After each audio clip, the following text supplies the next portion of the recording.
नमस्कार फ्रेंड्स। आज हम अनुलोम विलोम प्राणायाम के बारे में सीखेंगे। इसको कैसे किया जाता है, कैसे हाथों की मुद्रा बनानी होती है, कब करना चाहिए, कब नहीं करना चाहिए। तो सारी चीज़ें क्या इसके बेनिफिट्स हैं, क्या हम गलतियाँ करते हैं, वो सारी चीज़ इसमें इस ट्यूटोरियल में आप अनुलोम विलोम प्राणायाम के बारे में सीखेंगे। इंग्लिश में इसको अल्टरनेट नॉस्ट्रल ब्रीदिंग बोलते हैं और इसको हम अनुलोम-विलोम प्राणायाम जैसे हम भस्त्रिका और दूसरे और प्राणायाम में दोनों नासिकाओं से साँस भरते हैं या कपालभाति में बाहर छोड़ते हैं। इसमें सिर्फ़ एक नासिका का एक वक़्त में एक नासिका का यूज़ होता है कि लेफ़्ट से भरा, राइट से छोड़ा, राइट से लिया, लेफ़्ट से छोड़ा। इस तरह से अल्टरनेट ब्रीथ करते हैं हम। और इसको हमने बैठना कैसे है, कैसा पोस्चर होना चाहिए हमारा, इसके बारे में बात करनी है। क्या हमें बेड पे बैठ के हम अनुलोम-विलोम प्राणायाम कर सकते हैं? अगर हमें नीचे नहीं बैठा जाता, जिन लोगों के कोई नी रिप्लेसमेंट हुई है, या वो ऐसे टाँगे फ़ोल्ड करके नहीं बैठ सकते, तो उन लोगों को वो चेयर पे बैठ के आराम से कर सकते हैं, बेड पे बैठ के कर सकते हैं। लेकिन उन्होंने ध्यान ये रखना होता है, सिर्फ़ हमने सबने ध्यान ये रखना है कि हमारी स्पाइन एकदम सीधी होनी चाहिए, हमारी गर्दन सीधी होनी चाहिए और हमारे शोल्डर सीधे रहने चाहिए। तो ये तो हुआ बैठने का कि कैसे बैठना चाहिए और इसमें कौन-सा आसन कौन-सा लगा सकते हैं। जैसे आप सुखासन में भी कर सकते हैं, फिर आप सिद्धासन में भी कर सकते हैं। अगर हम दोनों टाँगों को ये पद्मासन में भी अनुलोम-विलोम प्राणायाम कर सकते हैं या आप वज्रासन में भी आप अनुलोम-विलोम प्राणायाम कर सकते हैं क्योंकि हमें अपनी स्पाइन और गर्दन को सीधा रखना है। तो ये तो हुआ बैठने का पोस्चर, हम कैसे बैठ सकते हैं। अब हमने हाथों की मुद्रा के बारे में बात करेंगे कि हम किस मुद्रा में प्राणायाम करेंगे ये वाला। तो हमने लेफ्ट हैंड को अपने एल्बो को अपने साथ लगा के रखेंगे और 3 उँगलियाँ इस तरह से सीधी और इंडेक्स फिंगर और अंगूठे को हम अपने दोनों को धीरे से टच करेंगे, चिन्मय मुद्रा बनाएँगे और राइट हैंड को कैसे करना है, या तो आप फर्स्ट फिंगर को ये अंगूठे के रूट में लगाएँगे या ये वायु मुद्रा होती है और या हम विष्णु मुद्रा में दोनों उँगलियों को इंडेक्स फिंगर और मिडल फिंगर को फ़ोल्ड करके हम अंगूठे के रूट में टच करेंगे, तो इस तरह से हम अंगूठे को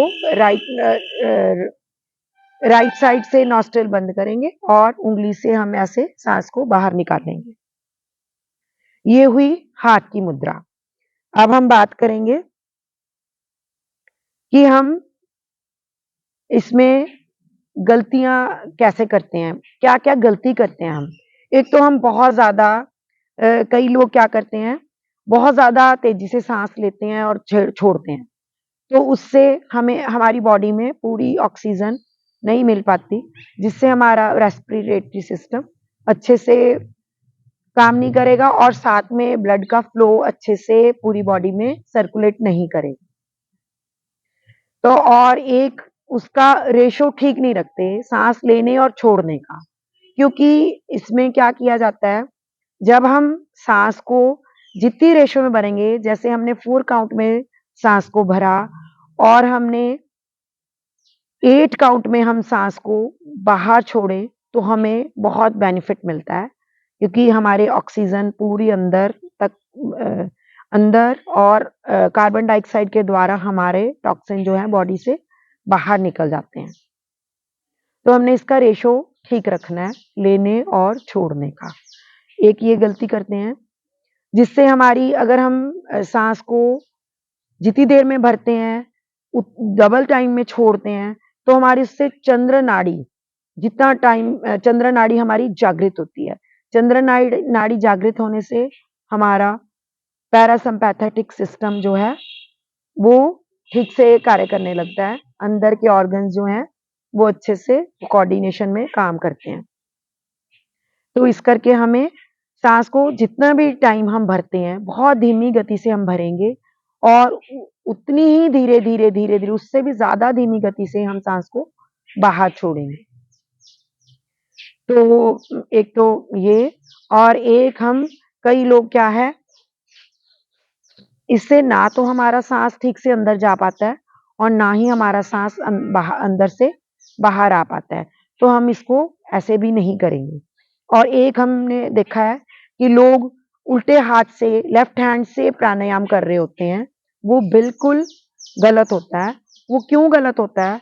क्योंकि जो हमारा शरीर जो है 5 तत्वों से मिलके बना हुआ होता है और हमारी ये हठ योग के अनुसार हमारी ये राइट नॉस्ट्रिल जो होती है वो सूर्य नाड़ी है और जो अंगूठा भी है वो हमारा अग्नि को रिप्रेजेंट करता है। जैसे हमारा अग्नि, वायु, आकाश, पृथ्वी और जल, ये पाँचों तत्वों से हमारी बॉडी बनी हुई है। तो हमारा जो अंगूठा है वो अग्नि तत्व का प्रतीक है और इसको हम जब सूर्य स्वर के साथ ही टच करेंगे तो ये हमारा ठीक से वो होगा, कार्य करेगा। और अगर हम उल्टे हाथ से प्राणायाम करेंगे तो हमारी लेफ्ट स्वर जो है वो चंद्र नाड़ी है, ठंडा स्वर है। तो इस करके ये अंगूठा अग्नि, ये शीतल और अग्नि, ये दोनों ऑपोजिट मिलेंगे तो ये गलत होता है। तो इस करके हमें हमेशा राइट हैंड से ही प्राणायाम करना होता है। ये ज़रूर ध्यान रखना है। ये बहुत सारे लोग अपनी वीडियोज़ में अपने ये मैं बहुत देखती हूँ कि इतना गलत कर रहे होते हैं। तो अब इसके बेनिफिट्स के बारे में बात करेंगे हम। अनुलोम-विलोम प्राणायाम के क्या-क्या बेनिफिट्स हैं? एक तो ये अस्थमा में बहुत हेल्प करता है। एलर्जीज़ होती है जिसको डस्ट से, धुएँ से, किसी भी चीज़ से उनको बहुत ज़्यादा एलर्जीज़ होती हैं, वो भी अनुलोम-विलोम प्राणायाम करने से ठीक हो जाती हैं। साइनस बढ़ जाता है, जिनके साँस ये यहाँ से साइनस फूल जाते हैं, उसमें भी बहुत ज़्यादा हेल्प करता है। ब्लॉक्ड नोज़ और ये थ्रोट इन्फेक्शन बहुत जल्दी-जल्दी होती है, उनके लिए अनुलोम-विलोम प्राणायाम बहुत अच्छा काम करता है। इससे जितनी हम धीमी गति से साँस को भरते हैं, जितनी धीमी गति से हम साँस को छोड़ते हैं, तो हमारा जो नर्वस सिस्टम है, वो बहुत अच्छे से काम करते हैं, नाड़ी तंत्र बिल्कुल अच्छे से काम करने लगता है और हमारा माइंड जो है एकदम शांत हो जाता है। आप करके देखेंगे अनुलोम-विलोम प्राणायाम, तो उससे हमारा मन एकदम शांत हो जाता है। उससे हमारे लंग्स की कैपेसिटी बढ़ जाती है। जैसे कोरोना काल में भी आपने देखा होगा कि बहुत ज़्यादा जो लोग योगी थे या प्राणायाम करते थे, उनको कोई इतना इफ़ेक्ट नहीं हुआ कोरोना का। बाकी लोगों को जो नहीं प्राणायाम और अनुलोम-विलोम प्राणायाम नहीं करते थे, तो उनको बहुत फ़र्क पड़ा। मतलब उनकी हेल्थ बहुत ज़्यादा डाउन हो गई। मैंने खुद प्राणायाम कोरोना काल में मैंने ऑनलाइन बहुत सारे लोगों को ये जिनको कोरोना हो गया था, उनको ऑनलाइन मैंने ये प्राणायाम कराया, अनुलोम-विलोम प्राणायाम, जिससे उनको बहुत बेनिफिट मिला। और इससे हमारे जो नींद नहीं आती, जैसे रात को हम अनुलोम-विलोम प्राणायाम करके सोएँ तो हमें अच्छे से नींद आ जाती है, इसको इनसोम्निया की प्रॉब्लम भी सॉल्व होती है और हमारे जो अंदर के ऑर्गन्स हैं, वो भी अच्छे से कोऑर्डिनेशन में काम करने लग जाते हैं। हमारा ब्रेन को पूरे अच्छे से ऑक्सीजन मिलती है इसके करने से। आपका लेफ्ट ब्रेन और राइट ब्रेन दोनों एक्टिवेट हो जाते हैं। तो अब हम करेंगे इसकी प्रैक्टिस। एक बार मैं आपको ये इसको करना कितने बार चाहिए और कब-कब करना चाहिए। हम इसको जैसे हमने एक बार मैं करके बताती हूँ कि लेफ्ट से भरा, राइट से छोड़ा, राइट से भरा, लेफ्ट से छोड़ा। ये आपकी एक साइकिल कंप्लीट होती है। ऐसे आप 10-10 साइकिल के 3 रेपिटेशन या 5 रेपिटेशन भी कर सकते हैं। ये खाना खाने के तुरंत बाद नहीं करना चाहिए। अगर खाना खाने के बाद 3-4 घंटे के बाद हम इसको कर सकते हैं। जैसे हम सोचते हैं कि खाली पेट सुबह करने में बहुत अच्छा रहता है ये अभ्यास, प्राणायाम। और हमें सुबह कइयों के मन में कन्फ्यूज़न होता है कि हम सुबह पानी पी लेते हैं, तो हमें कितनी देर बाद करना चाहिए? तो हमें फ्रेश होने के आधा घंटे 30 मिनट्स और 40 मिनट्स के बाद हम इस प्राणायाम को आराम से कर सकते हैं और खाना खाने के 3-4 घंटे के बाद इसकी प्रैक्टिस की जा सकती है। रात को सोने से पहले भी, जैसे हम खाना 2-3 घंटे पहले खा लेते हैं, तो उसकी प्रैक्टिस कर सकते हैं। तो जिससे हमारे जो मैंने बेनिफिट्स बताए हैं, वो सारी बेनिफिट्स आपको मिलेंगे अनुलोम-विलोम प्राणायाम से। तो अब हम मैं आप 5 साइकिल हम करेंगे, के बताऊँगी मैं आपको। लेफ्ट से सा धीमी गति से भरना है और धीमी गति से हमने साँस को बाहर छोड़ना है। साँस भरा लेफ्ट से, राइट से छोड़ा,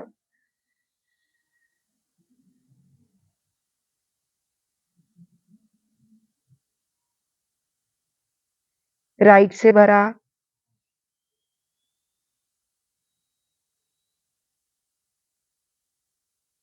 लेफ्ट से छोड़ा।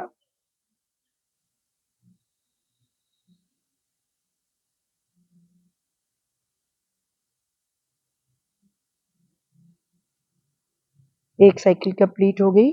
सेकंड, लेफ्ट से भरा,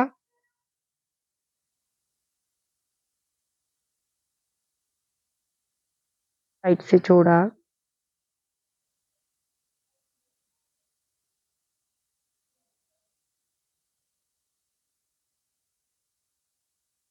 राइट से भरा,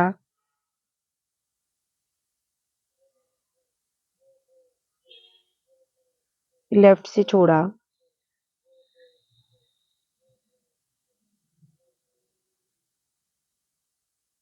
थर्ड साइकिल,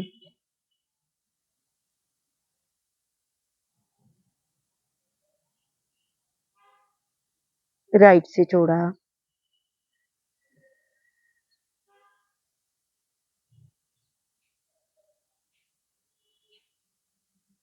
राइट से भरा,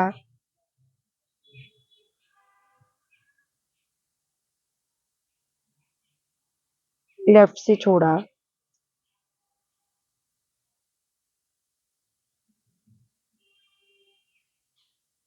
फोर्थ साइकिल,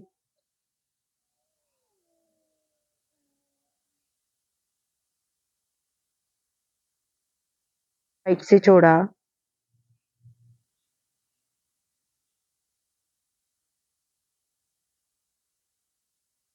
राइट से भरा,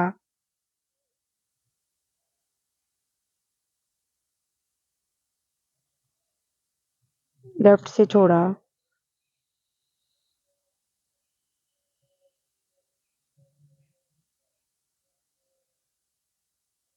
लेफ्ट से भरा, फिफ्थ साइकिल,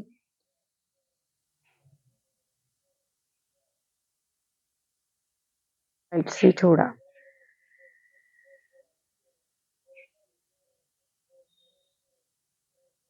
राइट से भरा,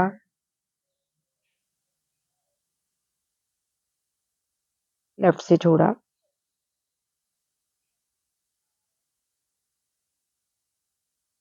ये हमारी 5 साइकिल कंप्लीट हुई। लेकिन हमने क्या ध्यान रखना है, हम साँस भर तो लेते हैं धीमी गति से, छोड़ हम कम पाते हैं। उससे हमारी ये चंद्र नाड़ी एक्टिवेट जागृत नहीं हो पाती।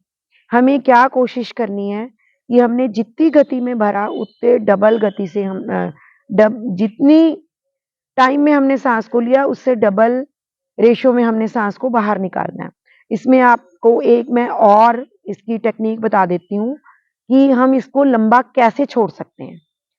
करके बताती हूँ मैं एक बार, एक साइकिल में हम बताएँगे। इसको अनुलोम-विलोम प्राणायाम को भ्रामरी के साथ कैसे कर सकते हैं। लेफ्ट से साँस को भरा।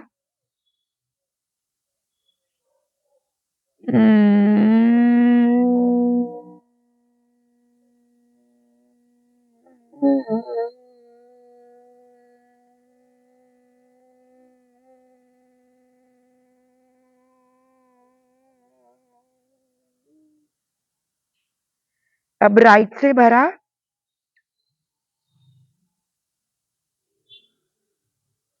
लेफ्ट से भ्रामरी के साथ छोड़ेंगे। इस